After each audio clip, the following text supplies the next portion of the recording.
I'm good. Howdy, howdy, howdy, everybody, and welcome to the Bunker Report at Home edition. Somebody broke a camera off a beer shower. It was me. I'm looking around. No. Wasn't this guy over here? It was me. So about last night.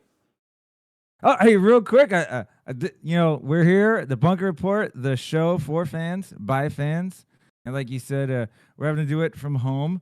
But we were at home yesterday anyway. Yes, so we in a lot were. of ways, So double it's home. kind of like, yeah, double home, back to back. What was your impression? I actually had to go just real quick before you answer that. I had to go back and watch the game a little bit, kind of get hyped up because we didn't get to have that emotion for this, and just see some things from different angles. But what was your impression? My impression, I enjoyed it. I really had a good time of it. We did look a little bit shaky on defense. They were able to get close to our goal, but the times that they got close to our goal, they didn't really were able to convert to anything. 2-0, duh. But it looked like we weren't as solid in the backfield, but other than that, we really were able to control the game and get the ball closer to them and then get the shots and everything. And if you just look at the stats, we beat them on everything. Well, I think it was like a tale of two halves though, because like in the first half was we were always on our end. Yes, they barely did anything, and that's where like I remember showing it to you and other people. 70%. Yeah, 71% possession to their 29. We look, our passing was cool. We were 84% to their 57. So basically, like anything we were doing was creating chances. Yes, we had 8 shots, and we could have had that PK, but keeper made a save. That would have been nice down at our end. We really got to celebrate because it was a good view. So funny thing about that, I was talking. I was on the field for that before the game. And I'm just like, well, we usually start on the left side, on the north end. Yeah. That's where we'd like to go, and then we like to end off with the bunker. We didn't get to choose that because all the players were still doing like their pregame run stretch of Alan. I was actually standing right next to Alan, and I just hear Alan go, "What the hell are they doing?" And I look at all the Colorado players run from the north end all the way to the bunker end and then like set up for the game at the bunker. And I'm like, they set themselves up on that end. They just kind of just reversed all the roles on us. And I was like, they can't do that. I forget how they choose, but I mean, like, I think it's like a coin toss, but I'm just like, it's always like that. So. Pretty much. We're always coming our way towards the bunker at the end of the game. Yes. So. I'm just glad I waited because I know if I did the first half facing the goalkeeper, I would have just had to stay there. And let me tell you, the sideline that I sit on the north end is very crazy. I bet. Though, I did only spend one half shooting photos this time, so there goes that idea. But I just wanted to be a fan for the second half because it was a fun game the second half. So let's talk about the game. Oh, blame me. So like I said, real quick, like I said, we dominated the first half possession and stuff. Second half it went down a little bit, but we finished with 58% possession. We had 78% passing accuracy. We had 19 total shots to their 10. And we had 6 on goal to their 2. Now they had more chance. I don't know if I'm gonna guess there were some adjustments made on their part in the second half. Yeah, maybe they got a little more aggressive because it's like they started pushing us back a little bit more. But you're right. It's like as shaky as the defense could be, they still like. I think only like maybe the end of that game where they had like a couple of really really decent chances that Cisniega had to save, and the defense had to and the only time when Cisniega had to save a ball was the only time that they got a shot on goal, which was twice. Yeah, and I was like point blank, like they were like right there. That was right in front of us too. Cisniega jumped onto the ball came out, and then he jumped onto it again. And they had about like, was it like 3 shots in like around that goal area? And it was Cisniega blocked it. I believe Burks kicked it away.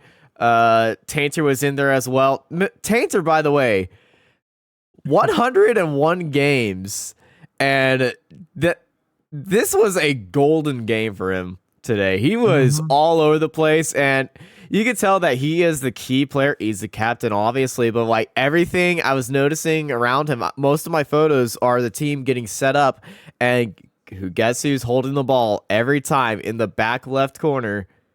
It's Mitch Tainter with the ball, calling plays, directing traffic. Absolutely, like a quarterback or whatever. Yeah, he's the team's quarterback, and then if we're giving MVPs out for team's quarterback, we're going to give it to the team's playmaker, Jorge Hernandez, as well, because whenever that guy gets the ball, he's always magic, getting people to mess up and then passing it off to where it needs to be, and especially for those 2 goals. Hernandez is. What's going to be interesting is to see is like, is Hernandez going to finish with us, or is somebody big time going to come calling for him or something? You know what I mean? Don't you put that juju on this show's name? Don't you do it? I know, great prospect, but he likes it here. But yeah, you're not. You are obviously not the first one to do it. I know exactly how you feel, and I'm just like, hey, it's just like how I feel about Sam Adeniran and Tiny Oluwaseyi. They're off in a better place now, and I still root for them no matter what. Oh yeah, we still root for them. I still even root for Jordan. And, Jordan in Tampa. And he played after us, actually. Oh yeah. Yeah. No. They played before us. I've got that backwards. The game that I was watching last night was not Tampa Bay. I was watching the highlights, and Tampa Bay highlights came back on. Oh, no, it's Monterey Bay, Rhode Island today. Yeah. Since you brought that up, real quick. So obviously we beat Colorado. Hartford beat Birmingham 1-0. Detroit beat Loudoun 2-1. Detroit's doing really good right now. Yes. Dang Detroit. Louisville beat Pittsburgh 3-1. Indy beat Sacramento. Indy, Sacramento tied 1-1. North Carolina and Tampa tied 1-1. So Jordan got another tie. So Tampa's got 2 ties. They started off just like we did. Yeah, we did. Drawing 2 games, 2 ties. Yep. Charleston. They just slaughtered New Mexico. Oh, New Mexico. I am so sorry, New Mexico. Y'all just got absolutely destroyed. Vegas beat El Paso 1-0. That is a surprise. I am surprised that Vegas beat El Paso. Orange County, Miami are at 2-2. We're at 2-2 draw, and then Phoenix beat Oakland 1-0. So, like I said, the game going on right now is actually it hasn't started. It starts just about now, but it's still 0-0. That is Rhode Island. Oh, it's Monterey Bay and Rhode Island. Yeah. Yes. So the around the USL win that I would say would be Las Vegas Lights beating El Paso, because if you remember, Las Vegas Lights last season they were the bottom of the team, and it's a new ownership now of Batista as a team owner. So hey, he's doing something right. You beat El Paso, which Copa Teos standings is really happy for us. But yeah, when that game ended, I obviously love to watch the live leaderboards of the USL table, and we won that game. That put us with 2 goals at the top of the Western Conference, which that lasted for a good solid 2 hours. I was say, was it 30 minutes? Yeah. But... No, it was 2 hours. When I was at the bar. After that, we filled out a third because of current table leader. Insert here because I forgot the name. Here, I'll look it up for you right now. Right now it's Orange County's draw, and then Sacramento. They're both ahead of it. Well, technically, we all have 5 points. Yes, right? It's just on goal differential. It's on goal differential. It's goals forward. Well, but see, I don't understand why Sacramento is considered second and we're third, because we have 6 goals or they're 4. They've given up 3. We've given up 4. So we have a better goal differential than Sacramento. So I don't understand why we're not second. But usually USL tells us what at the bottom of it. It's a weird ranking system. Though it's early in the season, talking about rankings isn't a big thing. But yeah, the shots on goals, it was 5-2 for us. Shot attempts 18-11 for us, so we're kicking balls all over the place, and some of them are getting on target. And then the fouls and yellow cards. dear replacement referees, because all of our referees are getting taken by MLS right now. Holy replacement refs. This guy. They really like giving us fouls, don't they? Or maybe we earn it. It's a little bit of both, but we were talking with the Czechs after the game. You gotta call it both ways. Sometimes they'll get a foul. Sometimes we'll get fouled, and then they was like they do a thing, they don't get a foul, so we do exactly the same thing and we get fouled. And the amount of times the stadium has erupted, there were only 6,000 people in the stadium. I know a lot of people were up in Dallas for the USA game, and but it was just like it felt like 8,000 people chanting "Ref, you suck" multiple times during the day, and it was bad. Like, but when you talk to fans that were like, "I'm surprised they gave us that PK that they did," and like, well, that's pretty obvious. But then they're like, "Well, yeah, that just goes to show you." They're like, "Yeah, we don't even know if we're gonna get obvious calls." But yes, Allen, I became a flying spaghetti monster at one point. Like, jumped in the air, threw his arms out, and ran towards a referee. It was really funny to see. But yeah, he was irate at some of these referees, and as somebody who's watched a lot of football in the past, I'm just like, that's a foul. And I'm the more level-headed type of guy. It's like, how is that a foul? I'll look at it and be like, it was. I know it's against us, but I'm just like, if I know it's a foul, I'll call that out as a foul. I'll be like, yeah, this is obviously a foul. But there's some things in there that should have been fouls that weren't called, and some things in there that were called a little bit wrong. The line judge on the canopy side, the west end, I don't think called one thing that entire game. Oh yeah, the one closest to the bunker. Yes. Yeah. But like you're out there. Hey, so you bring it up, Alan Marcina. So far, 3 matches in, no yellow cards, right? Yeah, Marcina has not got a yellow card yet. So Marcina ball is working good. It's like, we're definitely trying that possession, and like, I was, from my vantage point, I was trying to figure out, like, man, is Colorado just? I think I'm not saying they were sitting back, but they were just like, it was compact, and so you see, like, we were just kept trying to pick a hole. We kept attacking from the. It took a while. We kept attacking from the wings, and so what their game plan was pretty much stay condensed to the center, then we would go around them. The thing is, though, if you give the ball to Jorge, also, I think all of our attacks came from one end, the one end with Hernandez on there. And then every other time, Hernandez will kick the ball over to Hawkinson on the other side, which he's a great player back there. And I thought, he is. I thought Omar was doing a good job, too. Yeah, Omar was doing fantastic. I personally loved Omar and the corner kicks, just standing right in front of the goalkeeper. The goalkeeper, every time he would do this, the goalkeeper kept doing this because he couldn't see across his afro. He even looked at the referee and was like, what are you going to do about this? And Omar's just doing this and his afro is like, get out of the way. Hey, I'm going to take a shot here. Like, well, the goal scorers for us. Yes. Lucas Silva got it. And then who is it? Hugo Mbwengwe? Yeah, Hugo. How do you say his name? Mbwengwe? Oh, you are really trying to. All right, we'll just say Hugo. Okay. Lucas Hugo. Silva and Hugo. Yeah, I'm not attempting that. I talked to him after the game, actually. I said, hey, that's one way to make your debut for the team, scoring the game winner or just the game sealing goal at the 90th minute. I was right there next to you, right? That is true. That is true. You did say that, though. Yeah. He's a cool guy. Came over, shook his hand. You're like, wait, great debut. Yeah, a lot of the players are very happy after the game. They all applauded us. They did the entire rounds of the stadium. Something that they didn't do the first game, maybe because, it was a late draw, so everyone was just like, okay, let's go. We're gonna applaud everybody when we win, which is kind of like that mentality monster type thing. I know it's not called that. I know it's a different thing, but mentality monsters just ring and it's just fun. Yeah. But by the way, Lucas Silva is our leading goal scorer right now. He's got two goals, and that does that tie him up? So we have Cody 6 with it. goals total. Yeah, Is it He's got 2 of the 6. What are you talking about? He's looking at the league lead. Yeah, I was looking at the What are you Golden thinking? Boot standings. I think no, it's not Silva.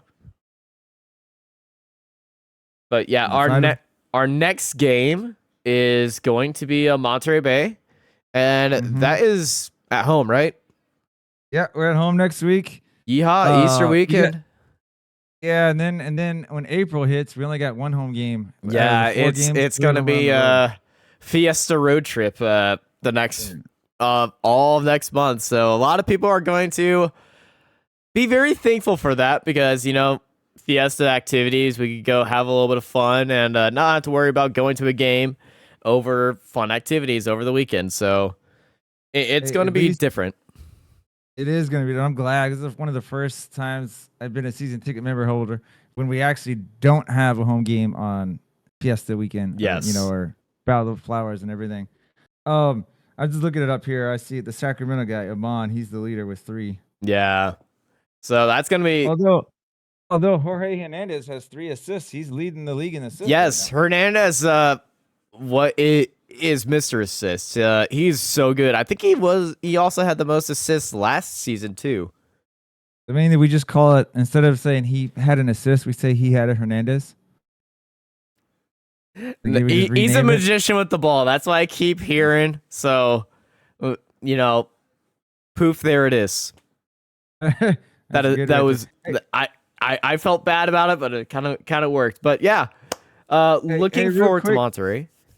Let me hit you up with some, I like to do Name Watch 2024. Right? Oh, great! My favorite part of the show. Yeah, so I was already giving you a little heads up last night. Last night was Women's Empowerment Month, right? Yeah. And so, like, the first couple of names I'm about to mention are not for you. They're just strong, independent, powerful names for women, right? So, based on cities in Texas, I'm not saying like, "Hey, man, change your name to this," because I don't want you to think like I was messing with you like that way. So first one, Katy. Nice, strong name, right? Katy, Texas. Very nice place. This is a little more old school, but still a very nice name. Alice, Texas. This one is just me being me. Corpus Christi, Texas. Get that Christi in there. Christy. I don't think that's a girl's name. No, I think I have met a few Christies, though. I have met a few Christies. Yeah, well, I mean, this one, no, Spanish-wise, it would not be. But yeah. So I only got 2 for you this week. Okay, sir? All right. Let's see what you think out of Frisco Night. Frisco Night. I mean, you sound a little, sounds a little fresh. Yeah, it sounds a little fresh, like you're out trying to have a lot of fun, but Frisco Night. And then Pasadena Night. That's what I came up with this week. Pasadena. Frisco Night. The funniest thing is, I used to live in Pasadena, Texas for a while. Oh, did you really? Yeah. Awful place. I'm gonna write down. Is it one of the small towns of Texas? It's a small outside town of Houston. It's right next to a bunch of oil factories and fuel processing place. I remember I had an extremely small apartment there, and oh boy, I think I stayed there for about like 3 months or something. I left after there was a drive-by shooting out of my neighbor, and I'm like, nope, I'm out. Yeah, well, I mean, so it just sounds, so Pasadena sounds lovely. It sounds lovely. It is not lovely. Yeah. It's really close to a racetrack, though. Guess what I was doing over there? But yeah. But yeah, that was that's an awkward way to end the show on. But so we just segue real quick, just to review, just to wrap up. Yes. We still positive, so 5 points out of 3 matches, no losses, no injuries. I mean, sad Santi Patino left, but I mean, I guess there was a better opportunity for him. Yeah, we got paid, so yeah, we got some money out of it. Is it going to go to a scoreboard? Probably not. I still say, and I think I told you this too when he left. He left after we won the championship. Yes, it's not like I don't think it's out of the realm of possibility that we might not get him back on loan or something. And he's Yeah. not, you know. Thing is, So I mean, we got paid. The team there is really good. They're really rich. They have a Formula One track that hasn't been raced on outside of their stadium. They got money. So, well, you know, hopefully that goes a little bit of a ways for us because, you know, attract new players, invest in facilities, because everything that goes into so everyone's just like, why can't this? I'm going to go behind the curtain here. The Spurs, they own the team, but they don't run the team out of their own pocket. Everything that goes into the team is being worked by the team. It's not ran by, oh, big organization, give us money, please. It's not like Red Bull and Formula One where, you know, the Red Bull is just shoveling money over to the F1 team. It's an organization that owns it, but it's kind of acting like its own thing outside of the Spurs. Yes, some Spurs management has control over the team, but all the operation stuff is funded by its own stuff. So I hope that clears a few things up because I see it's like, oh, the Spurs can't afford to fix a screen. It's not the Spurs controlling the money situation going in there. They have their own stuff doing that. Yeah, it's the SAFC. SAFC Gotcha.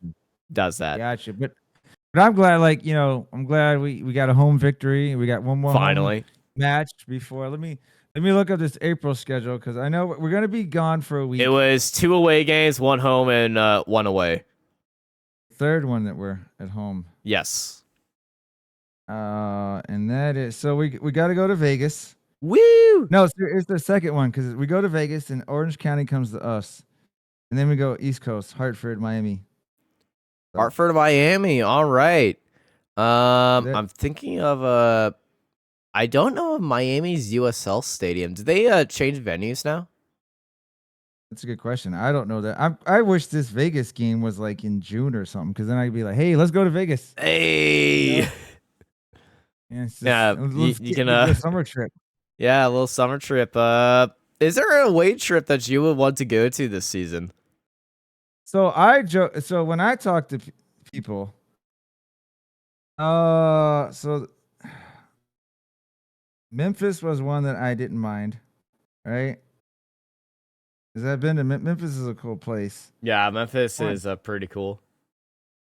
I mean Pittsburgh is like, you know, I would love to go to Pittsburgh just because I love their stadium. Yeah, I mean Pittsburgh would probably be right on the tail end of when I have to start getting back doing my work stuff. Yes. The Memphis one in July, that's the easiest one. Like I said, I just wish we were playing Vegas like in June instead of like April. Because I mean, like that Vegas thing would be kind of fun. Yeah, it'd be very fun. Maybe there's always next year, right? You know, yeah, like, always next year. Well, yeah, because we got home and away games always against Vegas because same division. Let's see. We don't play Vegas again until it's like August. It might be October. And out the season we'll play against Vegas. If I'm looking at it correctly, we may only play them once this season. Huh. Maybe I don't know. Maybe I'm misreading it. I'm gonna say maybe I am. I know our last game, it looks like, is against Rhode Island. No, our last game, sorry, is against Detroit. But you know what's cool is this is at least the third year in a row. Our last game of the season, we played them in May. Okay. But I liked it. Our last, when October comes, man, we have 5 matches in October, and 3 of them are at home. That's pretty cool. Yeah. Or what they call Crocktober, right? Yeah, Crocktoberfest. And we have our most stacked date is June, and that is the home of our 2 Wednesday games. One with El Paso, the other one with Birmingham. Ooh. You heard any news about the Athenians playing at Toyota before we play? I heard Spurs Sports and Entertainment wants to make them pay a stupid amount of money to play there. Oh, that's not gonna happen then. Yeah, that's sad. That is SS&E being SS&E. Yeah, but I'm gonna I already talked to some of the people, a lot of our supporters that go to the SAFC games. Mm-hmm. I was like, hey, I think I'm gonna get some people to go out to the Athenians games. Yeah, I'll go out absolutely. sometimes. I'm gonna try to get out there. Yeah. So, but yeah, I feel like that's a good end to the bug report. 2-0 here yesterday. At Toyota Field, very good day against the Switchbacks, who still hasn't scored a goal on us since 2019 at Toyota Field. That's a running stat. That's pretty cool. Yeah, that is a good stat, and I believe they were the team that I don't think it was. I think they might have been the team that Elgato ran out on. Oh, really? Yes. Good to know. To check that out. So they've been cursed. They have been cursed. Wasn't it the Cubs that were cursed by some Black cat person with a goat? No. Was it the Cubs like back in the day were cursed by somebody with a goat? There was some team, some baseball team that they were like the curse of the goat or something. I forget what. I have to look it up now. I know it wasn't Boston because they were the curse of Bambino. Yeah. But all right, man. Hey, we'll definitely see you next week. Finish up the month in Toyota Field. All right. Alrighty. So right. Okay, no, it was actually RGV. RGV. And that was 2021. Very close though. Good, Yeah. A lot better memory than me there. Well, I used the wonders of the web. Well, no, you were closer in your memories. What you were saying. Yeah. I don't know. Alrighty. I Well, know what happened. All right. Well, thank you everybody for watching the Bug Report. I've been joined by Cody. And I've been joined by Pasadena Knight. And I hope y'all have a good night.